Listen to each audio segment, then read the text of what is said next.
Hey y'all, welcome to another episode of Faith Plus y Más. My name is Silvia. Today's episode is only going to consist of me, and this episode is mostly going to be some sort of a filler episode. We have two more episodes left for our season finale. We are so excited that we were able to give y'all 10 episodes. This is episode number 7. Wait, no, that's not 10. That's 9. So we're excited to say that we were able to give y'all 9 episodes. This will be episode number 7. And for me, it's been an honor to share the stage with my closest friends. I think we've been able to learn about each other more than what we thought we knew, as well as know where we all stand in certain situations and certain topics. But yeah, so this episode basically it is a filler episode, but I wanted to talk about where Faith Lazima started, why it came about, who I am, and why I decided to do this, and why I wanted to include my closest friends. So my name is Sylvia. I am a Salvadorian American, or American Salvadorian, whichever way it goes. I really identify to my roots. I'm really close to my roots, and as well as my husband who is Salvadorian. So we get to talk about that a lot in our family because we're the only ones out of our siblings who got married to another Salvadorian, and so we consider our kids full breed. So we joke about that, and it's funny because that's kind of why we got together, as being Salvadorians. We decided to talk to each other because of that. But my story kind of begins as a teen mom. My husband and I met when I was 17. We met through mutual friends, and we fell in love with each other, teenage love. He was 20, so he was already, no, he was 19. I'll take that back. He was 19, but he was already kind of grown. But no, we met each other. I became a teenage mom. I got pregnant at the age of 17. I walked my high school graduation pregnant. I got married a week before my prom, my high school prom. And that was very tough for me, especially as a teenager. You have all these other dreams and aspirations for yourself. Like my husband and I, at the time when we were dating, we did talk about wanting to pursue marriage in the future. We did talk about wanting to possibly live together before marriage. And, we had all these ideas and dreams that didn't come, it didn't happen, they came after. But it was hard. It was hard being a young mom. It was There was a lot of shame in that, and I think a lot of my experience during this time has shaped me to be where I'm at now. It has shaped me to care more for young girls who are going through this situation, for young adults who are kind of lost in the world. So yeah, I had my daughter at 18. She was the first grandchild for both sides of the family, and it's funny because both families took the announcement of me being pregnant differently. My parents, of course, were more hurt, were more upset about it, more angry about it. My in-laws were more accepting. They were like, hey, we're gonna have to do what we gotta do to make this happen. Welcome to the family. They were more inviting to the situation. And it made it difficult for me because I'm 18. I'm about to have my first kid. I had a cousin who was pregnant at the time too, but she was older. She already had a job. She had a car. She was in her 20s. And though she was kind of going through the same situation of having a kid, and like it was kind of different. She was older. So for her to be pregnant, it was more of like, okay, you're going to have a kid and you're not married, but hey, you're an adult now. You can figure it out. For me, it was more like, you're young, you're a child. Why are you having a child situation? My parents were upset with the situation of me being pregnant at a young age, kind of more of like, what are people going to say? And that affected me a lot as a teen mom because I had that hurt in me of, what are people going to say? What are people going to say about me being 18, married and pregnant? What are people going to think? I also felt like I lost friends during the transition of me being pregnant, getting married. I had a couple friends that I still talk to. I have two friends that I talk to still to this day who stuck around, talked to me, we were still involved in each other's life. Not as much, because I do feel at the time that I got pregnant, a lot of my friends kind of stepped back. They were having their own, they were just graduating high school, they were going to college, they were starting new things, and I felt like they were, planning things on their own, not inviting me, keeping me a little bit like, oh, she's the pregnant one, or she's the one that just had a baby, kind of. I don't know. Maybe I'm just thinking about this now. I mean, I do talk to those two friends of mine now, and, I know that we were all young. They both ended up having children too, and getting married and having their own families. But I don't know. I just felt like my journey was a little different. It was more of a shameful journey. I experienced it alone. There was no one I could go to talk about it. Yeah, me and my husband were together, but also we were young. We didn't know how to have a marriage. We didn't know how to have a family. We were just learning as we were going. And like I was saying, I felt like I was alone. I felt like I was hurt by a lot of people during that time who I felt left me. And I also had a lot of stigmas I was trying to fight. I was trying to be like, yeah, I got pregnant at a young age, but I'm gonna figure it out. I don't need no help from someone. I don't need no help from nobody. I remember when I was having my daughter, when I had my daughter, my mother-in-law and my mom were like, well, we're gonna come help you. I think my mom offered to stay with me a couple days, and I was like, no, I don't need no help. I don't need no help. But little do I know now how much I wish I had that help. How much I wish my mom did stay with me. How much I wish I would have accepted. There was so much help offered to me during that time. I'm getting emotional. Um, that I refused.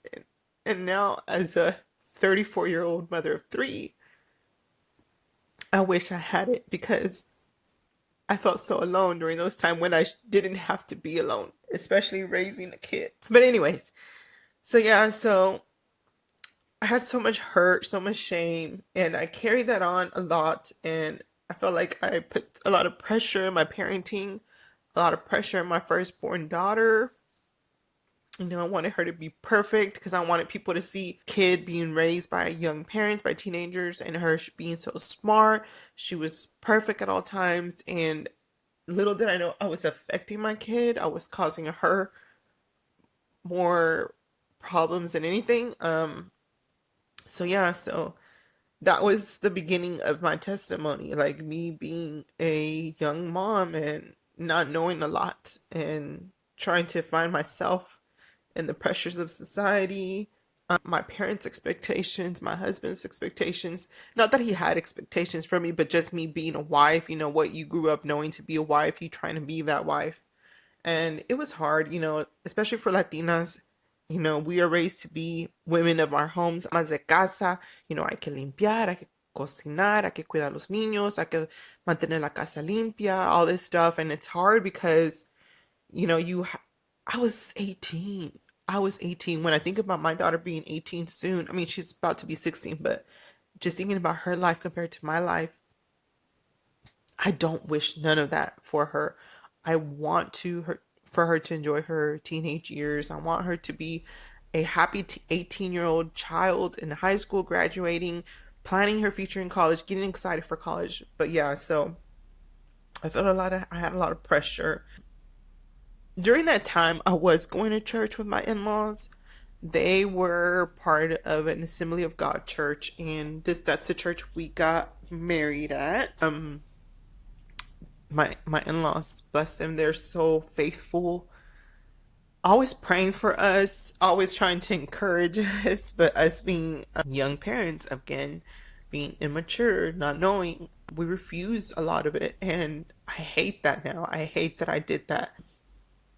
But also, there's a purpose for your pain, and I'm happy to say that I'm on the other side of things now. I'm happy to say that by the grace of God, my marriage has sustained a lot of stuff. My kids are happy, they're healthy, they're provided for. But yeah, that was very hard growing, trying to be, and then also trying to show the world like, oh, we got this, trying to be young but still parents. That was hard. Man, that was that was hard. But yeah, so that was one of my main reasons of starting Faith Flaws y Mas, because Though I know everyone has a past, everyone has, their own testimony, their own trauma, their own troubles and trials that they go through.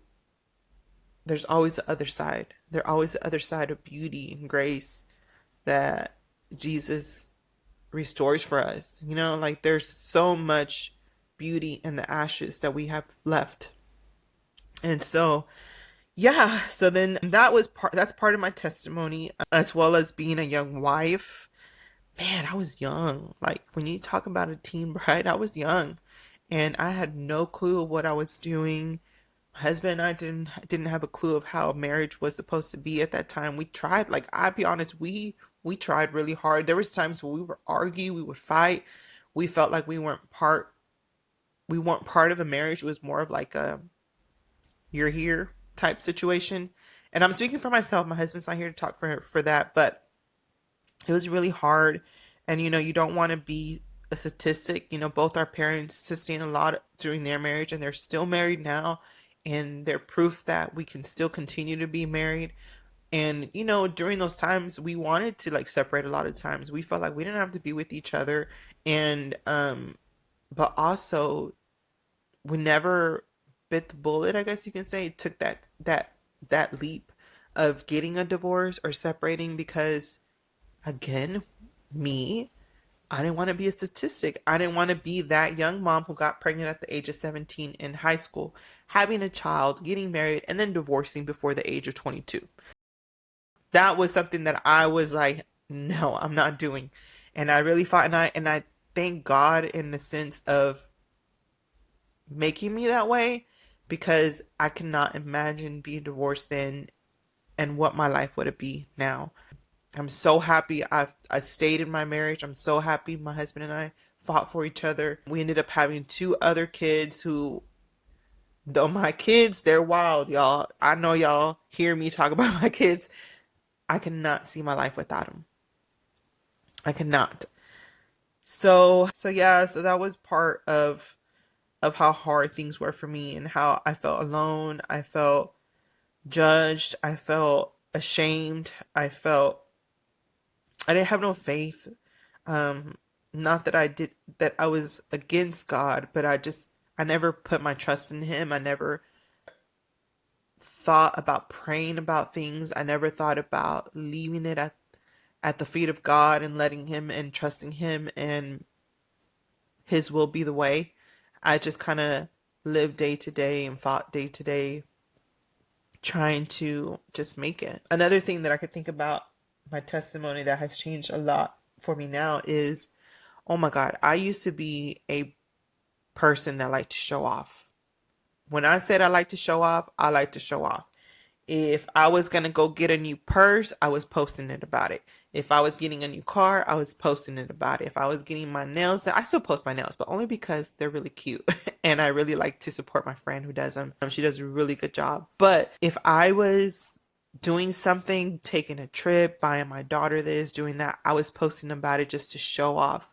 I had the spirit of showing off and trying to prove something to the world for some reason. I am so thankful God has removed that from my heart. God has shown me more of a humility type of spirit, which, man, when you get to that point of surrender and you just relieve all that hurt, all that stuff, and you just let it go, life is such an amazing life. Like, y'all, I don't know why I was posting this stuff. I don't know why I was trying to show off, who I was showing off to, why I felt like I had a need to post this stuff.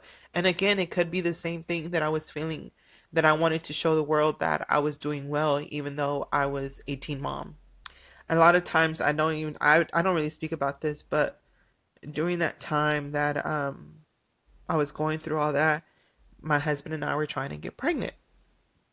Um, we were trying and trying and trying. It just wasn't happening. I have PCOS. I was diagnosed with PCOS young, and I was told that it was going to be hard to get pregnant. I didn't ovulate. I had horrible, horrible monthly menstruals. Like, man, there was a time, oh my gosh, it was just terrible. But then they would go where I wouldn't have a menstrual for 6 months. I wouldn't have it for 2 years. And I just couldn't get pregnant. And as much as we really wanted a second child, it just never happened and never happened. And again, like I say, there's a purpose for everything. For your hurt, for your pain, God finds a purpose for it. During that time, I was so hurt. I was seeing my friends have second kids. I was seeing family members have second kids. And my daughter was 5 and there was nobody. My daughter was 7 and there still wasn't anyone. And it just wasn't my time. Though, yes, biologically and biologically I couldn't. Like there was a lot of things against me. It just wasn't my time. I wasn't prepared. I wasn't mentally prepared to have another kid. I wasn't being the best mother to my current kid. It was more of a greediness type feeling that I was feeling of wanting another kid. My husband and I felt we weren't the best in our marriage to have another kid. But by the time God allowed us, God gave us that blessing to have our second child, we were able to have her through the help of medicine, of course, but by the blessing of God, we were able to have her. And she was just like the biggest gift to us. Like, she was like new life, a new, refreshed gift to us. Like, even to my daughter, like, she was so excited to be a sister. Though she wanted a little brother, she didn't want a little sister. And she'll tell you that to this day. It was refreshing to have her. It was refreshing to have our second kid. We were in our own home. I was able to bring her to her own room. I had my dad paint the room. We had all this stuff for her. We were prepared. We were ready.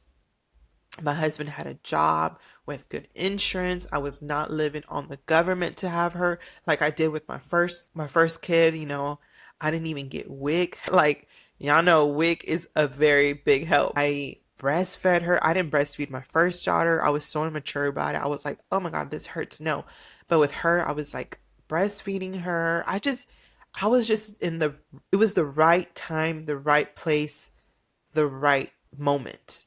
And I was in so much pain before having her because I prayed. At that time, I started praying more. I was like, God, just let me have one more kid. Just let me have one more kid. I just want to have one more kid. And, it wouldn't happen. But when it happened, it was like, oh my God, thank you, Jesus. Like, I was praying for this baby. Thank you. Thank you, Jesus, that you allowed me to be a mother again. And I kind of felt it like a second chance because my oldest daughter, bless her heart, she was our baby. We love her to death, but we didn't know how to parent her. And she knows this now. We've talked about it. We've dealt with it. We've cried about it, and we've asked for her to we've apologized to her for it. We asked for her forgiveness, and I don't know if she has, but I know that she understands and she's worked through it herself. And we laugh about it now, we joke about it now, but I know the pain is still there. The pain that I've had from having her is still in me in a little bit. Like, I can still feel it sometimes. Obviously, it makes me emotional talking about it, but I've moved on from it, and I want others to know that you can move on from your pain. You don't have to live in it. You don't have to stay in it. But yeah, we had our baby, and that was the biggest blessing. And then little did I know, 2 years later, I had my son. And it's funny because I didn't know I was pregnant with my son.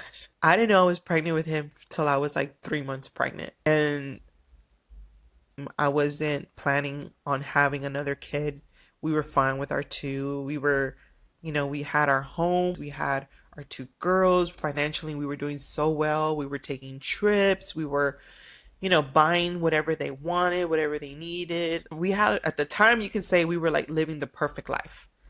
And then our son comes, and like I said, I didn't know I was pregnant with him. I didn't know what was going on. I just remember it was Thanksgiving. After Thanksgiving, I tried to lay on my stomach and I felt pressure, and I was like, what? Last time I felt that I was pregnant. And I took a pregnancy test, and I was so scared. I was so scared. We were drinking, we like to watch boxing matches and stuff, and we would host parties at our house. I guess not parties, get together to watch fights. We would go to friends' house. We would drink. I was not taking care of myself. And when I found out, I was so scared because I was like, oh my God, I had been drinking. Like I literally had alcohol 2 days ago, and then I don't know how long I've been pregnant. Like I said, I've had issues with my menstrual cycle for years since I was a teenager. And there was times where I wouldn't get it. It would come. I had PCOS, so I wouldn't ovulate. So me getting pregnant with him was kind of like a surprise and a blessing because it wasn't by us, but it was God's will. And I remember going to the doctor and being so scared, so scared because I was like, oh my God, is he okay? Well, I don't know, it was a boy at the time, but I was like, oh my God, is the baby okay? And I remember my doctor telling me this, and I stick to this, and I stick to this to this day, and I like to tell other people this too when I talk to people. You cannot control the past, you can only control the future. So just do right from now on and just control the future. You can't control the past. And I still think about that this day because I was like, she's so right. Like, I'm so scared, but like, I just have to make sure I don't do that anymore, right? I was pregnant now, so I needed to make sure I took care of my pregnancy and all that. And yeah, God gave us our son at that moment. And like, it's funny because though we didn't plan him, we didn't think about him, he completed our family. He really did. He really did complete our family. But yeah, so throughout that time, I want to say that my biggest hurt and pain and suffering that I felt is the shame and the shame that I had for being pregnant at a young age, and the pain that I carried on in doing all these other things that caused more shame. Like being embarrassed of being a teen mom caused me to hurt my child, caused me to pretend to be a person I wasn't, caused me to argue more with my husband, caused me to strain from family members. And I just feel like that was the enemy's plan this whole time. Like he wanted that pain to carry on, and he wanted that suffering to be my life. And it wasn't until, a couple years ago that I started attending church, and it could be a maturity thing as well. I had attended churches all throughout my life. I attended church with my parents. I attended church when my grandmother would come to visit us. She would visit us in the summertime or sometimes during the fall, winter from El Salvador. She was a Christian woman, and I enjoyed following her to church. I would go to church with her whenever she would come. Nobody wanted to go with her because those cultos were like 2 or 3 hours. So everybody would be like, no, que vaya alguien con ella, que haya. So it would be me. And I would offer myself to go. I'd be like, yo voy con mamita, yo voy con la mamita, because we would call my grandma mamita. So I would offer myself to go. And it was beautiful. Like I felt the Holy Spirit. I felt it while I was there, but I don't think I was mature enough to understand and to feed off of that. I didn't read the Bible. I didn't take a Bible with me. I didn't like go home and continue to pray like I did when I would go to church with my grandma. But like I said, I was always in church. Though it was a Catholic church, the Christian church, then I started attending my mother-in-law's church for a little bit after we got married, then we stopped. I knew about God. I knew about his son. I knew about the Holy Spirit. I knew about everything. But I just wasn't practicing it. I was just like, yeah, it is what it is. Let's move on. Then it wasn't until recently, about 3 years ago, that we started attending church. Good friends of ours, Priscilla and her husband Noe, would be inviting us. He would be telling my husband, like, let's go to church. And, my husband at the time would be like, no, no, no. And then Priscilla and Ashley, we had a text thread with her, me, and Laura, within me and Laura. And we would be, they'd be like, y'all should go to church. Y'all should go to church. And, sometimes I'd be like, yeah, maybe, brush it off, brush it off. But they had invited Laura. Laura, fortunately, was going through something she was expressing to us. And they were like, you should go to church. You should come to church. And I had offered, I was like, you know what? Like something in my spirit told me to invite myself in a way. I was like, Laura, if you don't want to go by yourself, I'll go with you. So then like just started going and just started listening. And then also my younger children really enjoyed going to church. Like they would ask on Sundays, on the weekends, are we going to church tomorrow? And that kind of made us want to go more too. Like our children were learning, they were loving it. I would start seeing them pray. And yeah, so we just started going. I started being more intentional about my presence there. I started listening to the word. I started practicing more of it. Like our pastor at the time, well, he's still our pastor, but I would hear our pastor during those sermons at the beginning. He would say things like, you cannot just feed yourself God once a week. You have to be in the word weekly in order to see a change in your life. And so I started, telling myself, you got to do this. You got to do more than just Sundays if you really want to be who you say you want to be, right? So I started listening to music. I started listening to different sermons online, following different people online, like on Instagram, TikTok, listening to different podcasts. Well, I'll take that back. Not listening to different podcasts because I could not find a podcast that I could relate to. I felt like every podcast I would listen, people would be perfect. Like, I don't know, maybe it's just me, but I would just listen to podcasts and they would just say, like, oh yeah, like I do this and I do that and I do that. And I was like, okay, well, tell me what your struggle was. Like, what did you really go through to make you feel like this? Or what really is going on? Like, you can't just wake up one day and say, I'm going to read chapter this, and that. Like, not everybody is there, right? So, like, I'm a baby Christian. Like, help me become a real Christian. Not that I wasn't, but like, help me become something more. Let me learn what you've learned. Let me see the struggles. Like, let's be relatable, and I couldn't find podcasts like that. And I remember one time I had started a new job, and also I had prayed for this job. I wanted something to be closer to home because I was traveling to Dallas, and like I would be in my car for 2 hours a day at times. I was coming home late. It was just too much. So I had prayed for a job closer to home, and I had got this new job where I'm currently at, and it was closer to home. I was doing this job, and during this job I have times where I'm just constantly on the computer doing a lot of things. So I would listen to podcasts, and I would try to find one online. I would listen to it and I'd be like, I don't like it. Go to the next one. Listen to it. It's not relatable. It's boring. Change it. And I had texted my husband at work and I was like, I think I'm gonna start my own podcast. And he's like, you should. And I was like, you know what? I do. I want to start a podcast where people are relatable. Like I couldn't find Latina Christian women on podcasts. I couldn't like find something that was like me, like a millennial mom who been through some things, who have friends who have been through a lot of different things and who are walking the same steps. And I wanted it to be diverse. I wanted it to be where there's someone who is more biblically experienced, I guess you could say, like someone who knows, who's more in the word than you, but that you respect and that they acknowledge your opinion about things. Like, we all four are walking in different steps of life. We all have experienced different things. There's two of us who've been teen moms. There's two of us who had children later in life. One who actually was engaged, got married, then had kids. And then there's just different. We're different people who are relatable to each other, who are experience different things, but who find a common ground in Jesus. And so that's the reason I wanted to start the podcast. And so I reached out to the girls. I had texted, we have like I said, a text thread. And I said, I think I'm gonna start a podcast and y'all want to join. And I remember Laura being like, yes, I love to talk. Y'all know how Laura is. She's like, yes, I love to talk. And then Priscilla and Ashley was like, oh my God, that would be a good idea. And so I gave them my explanation, little rundown, what I wanted it to be like. And they were like, yeah, let's do it. Let's do it. And I said, okay, cool.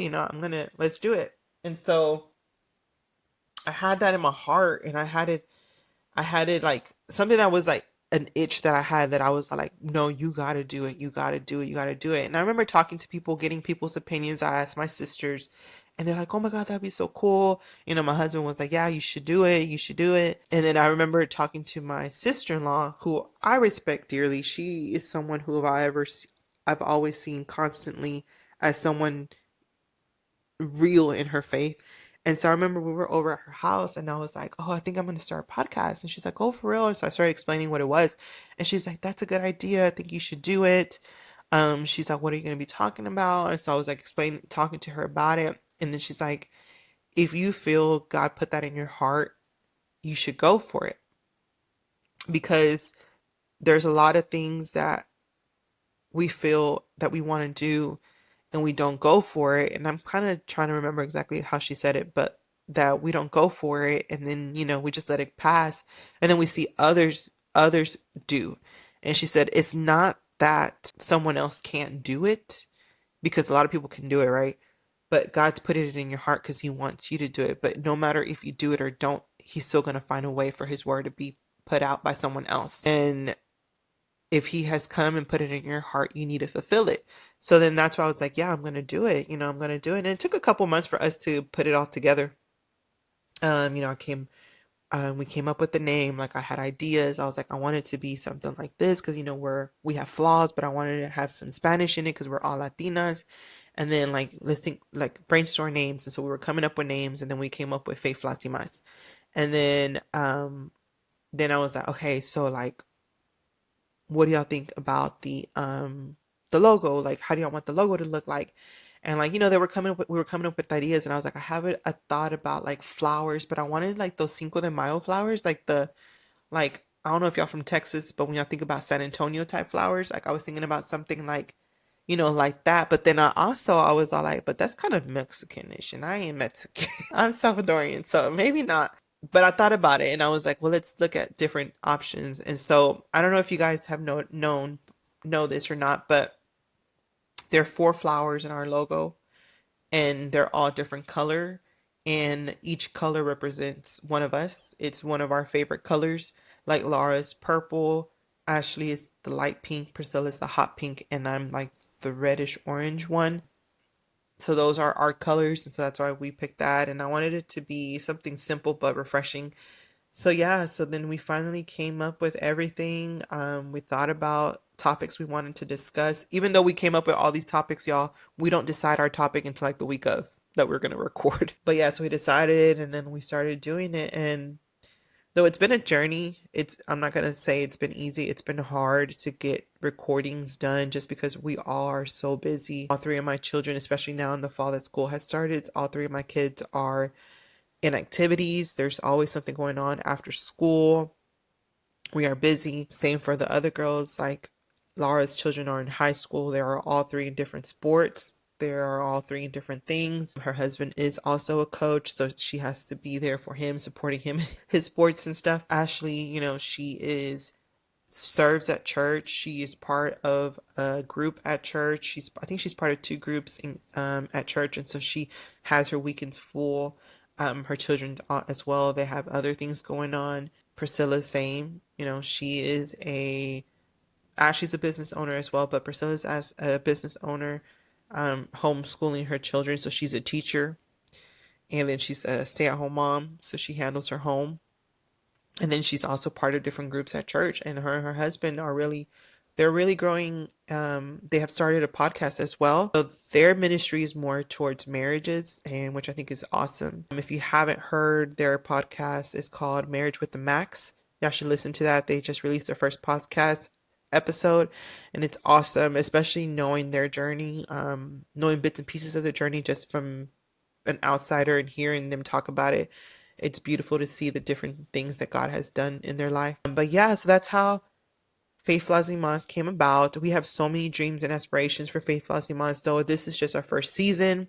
We are learning every episode different things, as well as our mics, having to use it, because I didn't learn until last episode that I was charging them wrong, guys. So that's my fault. But yeah, like, editing and putting things together, it's been a journey, and it's awesome to see that we are growing and seeing different followers.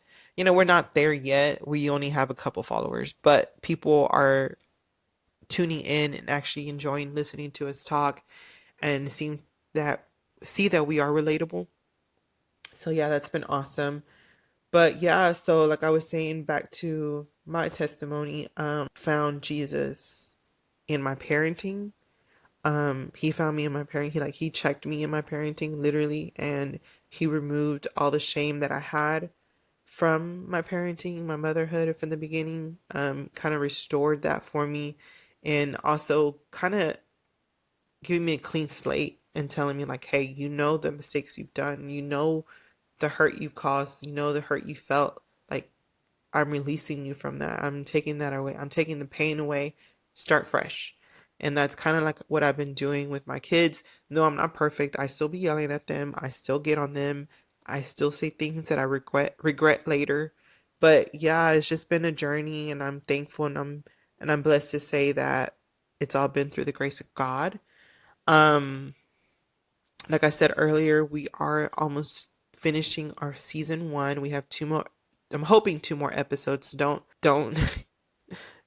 get mad at me if we don't produce two more. But we have two more episodes I really would like to complete with the girls to finish season one, and then we will come back hopefully either closer to the holidays or after the holidays when all of us have refreshed. Our kids are out of sports and doing different things, giving us more time since we are very busy. So stay tuned, guys. If y'all have any topic ideas, anything you guys would like for us to do, please, please, please comment, like, share our our episodes and your stories. Share it with friends, coworkers, whatever you feel. Whenever you feel someone can use an episode that we've talked about, share that with them. That's the purpose of our podcast, is to share the goodness of God and the beauty that had risen from the ashes that we've had, and the blessings that we've been giving as mothers, as spouses, as daughters, friends. So yeah, so just share that, but give us some insight of what you guys like, what you don't like, what you would like to see in season two. We have so many ideas, guys. Like, we hope for Faith Lazimas to grow so big that we can grow ministry out of it, that we can, have donations come in to help women in shelters, children, back to school things, holiday things. Times are hard. We would like to help other mothers with groceries, even if it's just filling up a tank. Like, that's something we really want to get to. We hope to get to. I know we need to grow our following. We need to grow our listeners to get to that point where we can monetarily start seeing that come in to help others. But it just takes one share, and we hope that you can do that for us. Again, this is just a filler episode, more to know about me, the creator of Faith Lazimas, and also what the whole process and the whole meaning of Faith Lazimas is about. And I hope you can stick with us for our last two episodes for the season, as well as when we get to season two. So stay tuned. God bless, and we'll see you guys next time.